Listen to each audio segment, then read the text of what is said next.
Ka-Express, nagsimula ang lahat sa isang nakakabiglang desisyon na pumutol sa isang matagal ng pangarap. Nagulantang ang basketball community sa balitang tuluyan ng sinara ng FIBA ang pinto para sa posibilidad na mabuo ang inaasam-asam na Triple Towers ng Gilas, Pilipinas. Ang pangarap na makita sina Kai Sotto, AJ Edo at Kenton Milura Brown o QMB na magkasama sa ilalim ng ring, isang pwersang walang katulad, ay biglang nawala. Ito ay matapos ang desisyon ng FIBA na i-classify si QMB bilang isang naturalized player kasabay ng kinakaharap na matinding injury ni Kai. Ang desisyong ito ay hindi lamang nagdulot ng pagkadismaya, kundi nagpapakita rin ng pagiging hindi patas ng FIBA sa Gilas. Ito ang kwentong bumulaga sa marami at nagpapakita ng isang sinasabing overkill na ruling na sumira sa isang magandang kinabukasan ng Philippine basketball. Ka-Express ang pangarap ng bawat Pinoy na basketball fan na makita ang tatlong higante ng Philippine basketball na sina Kai Sotto, AJ Edo at QMB na magkasama sa loob ng court ay tuluyan ng gumuho. Ang Triple Towers, isang lineup na may pinagsamang tangkad at kakayahan na tiyak na magpapataob ng mga kalaban sa Asia ay hindi na mabubuo. Ang pagbagsak ng pangarap na ito ay direktang resulta ng dalawang malaking isyu. Una, ang matinding injury ni Kai sa kanyang ACL torn na nagpaliban sa kanya sa paglalaro ng halos isang taon. Ikalawa, ang mas nakakalungkot at controversial na decision ng FIBA na i-classify si QMB bilang isang naturalized player sa kabila ng pagsisikap ng SBP na patunayan na siya ay isang local player. Ang ruling na ito, Ka-Express, ay tuluyang sumira sa mga plano ng Gilas na gamitin si QMB para palakasin ang kanilang frontline. Sa pagiging naturalized player ni QMB, ang Gilas ay manatiling limitado sa isang import player lamang sa roster na si Justin Brownlee. Bila ng kanyang kahangahangang performance sa UAP, kung saan nag-average siya ng 14 points, 9 rebounds, at 2.3 assists sa finals, mayroong malinaw na indikasyon na hindi niya muna pipiliin ang PBA. Ayon sa mga source na malapit kay Milura Brown, ang PBA ay pangatong opsyon lamang sa kanyang listahan ng mga profesional na karera. Ito ay nagdudulot ng kalituhan sa mga fans na umaasa na makita siyang maging top overall pick sa nalalapit na PBA rookie draft. Ngunit, kagulat word, may malalim na dahilan sa likod ng desisyong ito. Ang mga alok mula sa ibang Asian leagues, lalo na sa Japan's B-League at Korea's KBL, ang nangunguna sa listahan ni QMB. Ang mga ligang ito ay kilala sa kanilang matataas na sahod para sa mga import at mas matatag na sistema na nagbibigay sa kanya ng mas malaking oportunidad para kumita at mapabuti ang kanyang laro. Ang isang top-tier import sa mga ligang ito ay pwedeng sumahod ng mas malaki kaysa sa isang top player sa PBA. Bukod pa rito, ang FIBA ruling na i-classify si QMB bilang naturalized player ay nagdudulot ng komplikasyon sa kanyang eligibility sa PBA.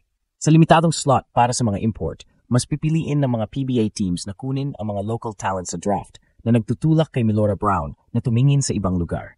Ang sitwasyong ito ay nagpapakita ng isang malaking hamon sa Philippine basketball. Paano natin mapapanatili ang mga top talent na may potential kung ang mga oportunidad sa ibang bansa ay mas kaakit-akit? Isa na namang nasayang na film na sana ay makakatulong sa atin. Kagulat word, sa gitna ng lahat ng ito, ano nga ba ang kinabukasan ni Quentin Milura Brown? Ang desisyon ng FIBA at ang pagiging third choice lang ng PBA ay naglagay sa kanya sa isang napakahirap na posisyon. Dahil sa pagiging ineligible niya sa Gilas bilang local at ang pagpaprioridad niya sa ibang liga, mas lalo pang nagiging kaakit-akit ang mga alok mula sa ibang Asian leagues. Si Milura Brown ay kasalukuyang naglalaro para sa Macau Black Bears sa The Asian Tournament at nagkaroon na ng impressive debut sa kanilang panalo, kung saan nagtala siya ng double-double na 13 points at 10 rebounds.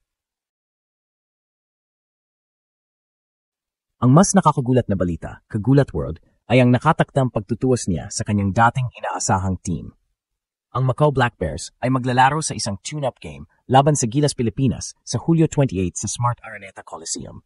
Ito ay isang ironic at makabagdamdaming sitwasyon kung saan ang isang player na sana ay kasama ng Gilas ay magiging direkta nilang kalaban. Ang laro na ito ay magsisilbing send-off para sa Gilas bago sila tumungo sa Saudi Arabia para sa FIBA Asia Cup 2025. Ito ay magbibigay ng pagkakataon kay Milura Brown na ipamalas ang kanyang talento laban mismo sa mga players na dati magiging kakampi niya. Ang istorya ni Quentin Milura Brown, Kagulat World, ay hindi lang tungkol sa isang basketball player. Ito ay tungkol sa isang talentadong Pilipino na pilit hinahanapan ng lugar sa basketball landscape na nagpapakita ng pagiging alien sa sariling bansa. sa gitna ng maraming oportunidad na naghihintay sa kanya sa labas ng ating bansa. Ang pagkakahiwalay ng landas ni Kai Sotto, AJ Edu at QMB ay nagiwan sa atin ng isang mahalagang tanong. Ano ang susunod na hakbang para sa Philippine basketball? Kailangan ba nating baguhin ang ating discard at umasa na lang sa mga local talents? O kailangan bang maghanap ng mas epektibong paraan para masunod ang mga patakaran ng FIBA at maakit ang mga Phil-foreign players? Ang laro laban sa Macau Black Bears ay hindi lang isang tune-up game. Ito ay magsisilbing paalala sa lahat ng fans kung ano sana ang mangyayari. Ito ay magiging isang maemosyon at madrama na laro na magpapakita sa lahat na sa kabila ng talento ng ating mga players, ang mga rules at opportunities sa labas ng bansa ay may malaking epekto sa kinabukasan ng ating national team. Ang laro na ito, Kagulatword, ay magpapakita sa atin na sa huli, ang pangarap ng Triple Towers ay mananatili na lang na isang alaala ng mga bagay na hindi kailanman nangyari. Kagulatword, ang kwento ni Kai Sotto, AJ Edu at Quentin Milora Brown ay isang mapait na paalala ng mga hamon na kinakaharap ng Philippine basketball.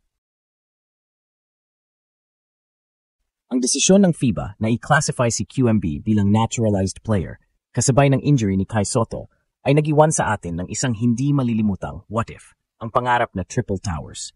Ang mga kaganapang ito ay nagpapakita ng ating national team ay hindi lang nakikipaglaban sa court, kundi pati na rin sa mga international rules at sa kompetisyon mula sa mas kaakit-akit na mga liga sa Asia. Ang pagkawala ni Milora Brown, isang talentadong Phil-Am na sana'y makakatulong sa atin, ay isang malaking dagok na nagpapatunay na ang landas na tatahakin ng ating mga manlalaro ay madalas na tinutukoy hindi lang ng kanilang talento, kundi ng mga sitwasyon na hindi natin kontrolado. Ang hiwalay na landas ni QMB, Kai Sotto at Edu ay nag-iwan ng malaking puwang na mahirap punan at nagpapakita na ang Gilas ay patuloy na haharap sa mga pagsubok sa pagbuo ng isang dominating koponan. Kagulatworld, sa inyong palagay, ang ruling ba ng FIBA ang pinakamalaking dahilan kung bakit hindi nabuo ang pangarap na Triple Towers? Ibahagi ang inyong kuro-kuro sa comment section.